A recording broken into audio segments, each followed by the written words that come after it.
What's going on, my trailblazing nation? The Shooting Star Sheriff is here, and I'm here with Taylor from Taylor Made Otaku. Say what's good. What's good? And we're here talking about Season 2, Episode 7 of My Hero Academia, Boku no Hero Academia. Whatever you would like to call it now at this point. But we're here talking about another episode yet again, so if you are hyped, definitely go ahead and smash that like button. And if you are just liking My Hero Academia, go ahead, smash that like button, because it does keep me more motivated to make more content for you guys and make more episode reviews like this one.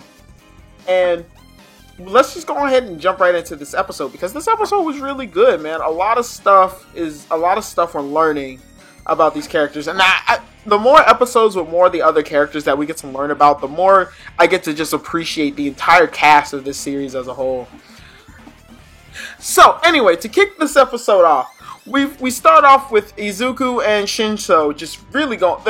Basically, Shinso has already brainwashed Izuku straight up from the jump, and the reason why is because Ogio had explained to Izuku earlier in this episode, before the match had started, that as soon as you answer one of his questions, he immediately has you under his brainwashing quirk, and the only way to get out of it is some kind of force powerful enough to kind of knock you, to bring you back to your senses, per se. So basically, what happens from then on is Izuku is literally slowly approaching the ring out. So Izuku's just gonna walk out of the ring and then just be disqualified just because he walked out of the ring.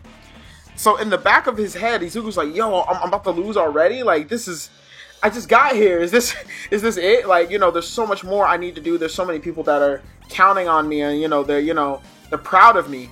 So I have to get as far as I can for their sake and for my own sake as well. And Izuku starts to go. He starts to get like this crazy sensation, and he starts seeing all these shadowy figures, and one of them actually looks like All Might. And then the sensation of, I guess, like his quirk starts to activate, and he moves his fingers a little bit, and then the next thing you know, there's a whole bunch of dust and stuff that kicks up, and you hear like this explosion, and you see Izuku turn around, that he's come back to his senses, and he's like, how did you do that? And evidently, whatever happened allowed him to move his fingers just enough for his fingers to explode. Which every time I say that, it sounds like so painful. Just two fingers just exploding. But it gives him enough of a shock to knock him out of the quirk. And now that Izuku has learned his lesson about fighting, about answering Shinso, he pretty much shuts up for the rest of the time, and he proceeds to just push him out of the ring while Shinso is, they're kind of pushing back. It's kind of like a little bit of a struggle. While Shinso is trying to get Izuku to answer him so he can get him back under his brainwashing quirk, Izuku is just not having it. He's not having it whatsoever. He's just like, nah, bruh, I'm about to push you out this ring, and we about to be done with this. We about to be done ski.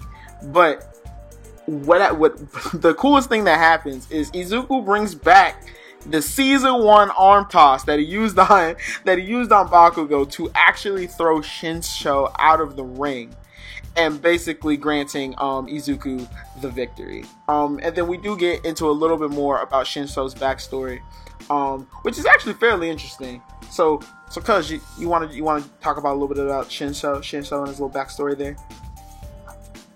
Yeah. So before he came to the academy, he was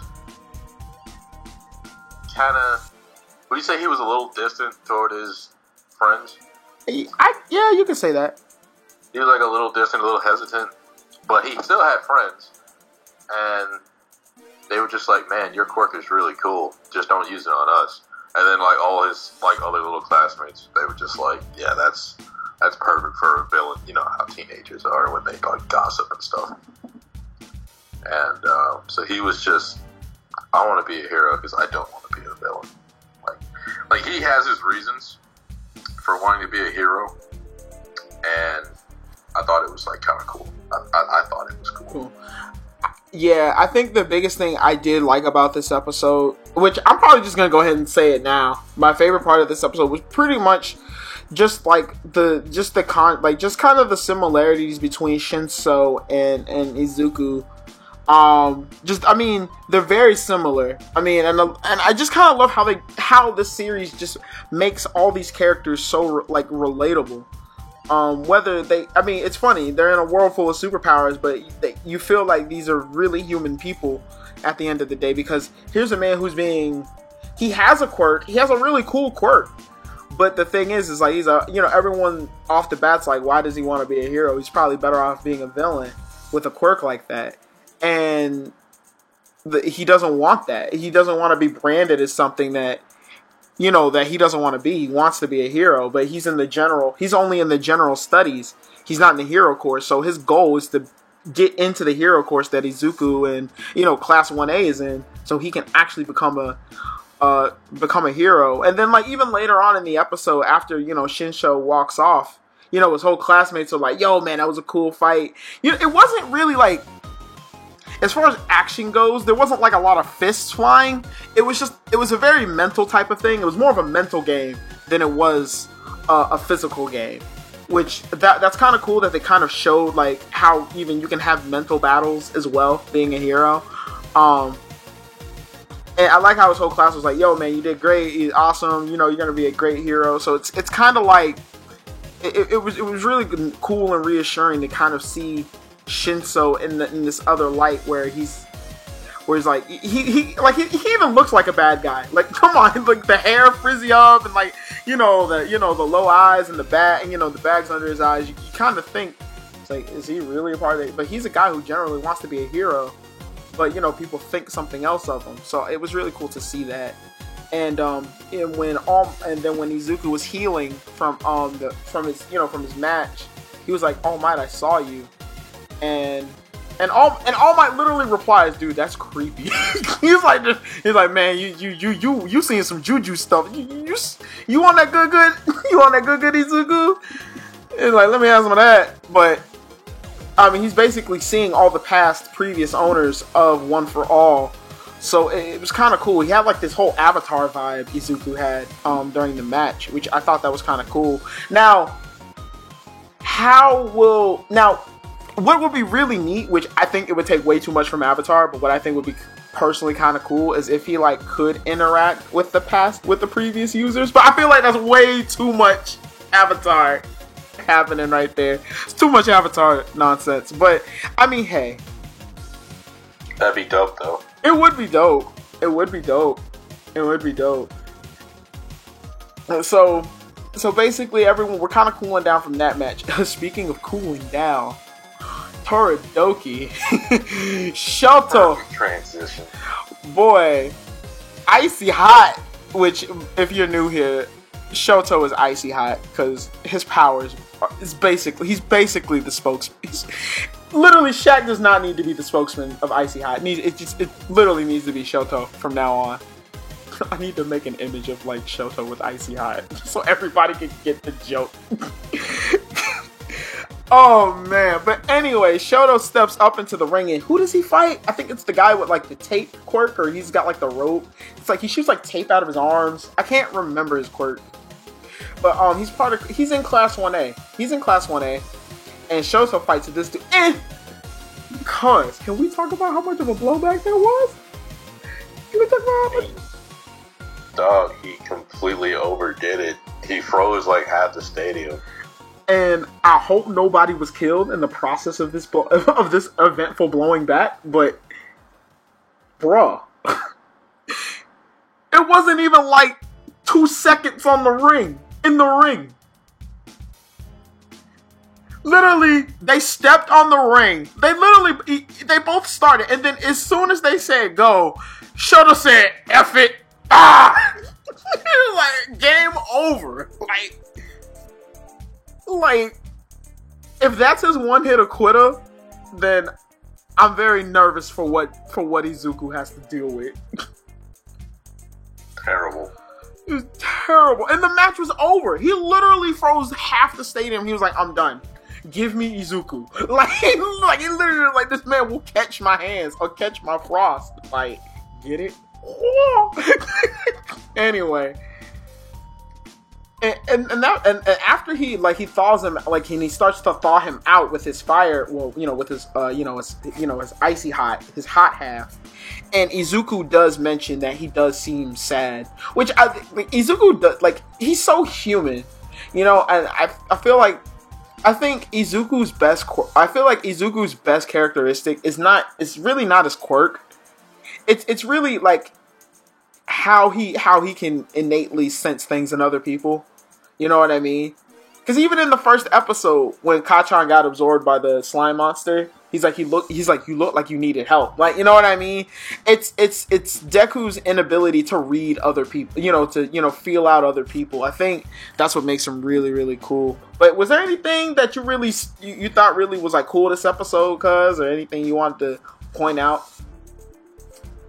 When the first match was over, and homie with the brainwashing power, I don't know his name. I'm not even gonna pretend like I care.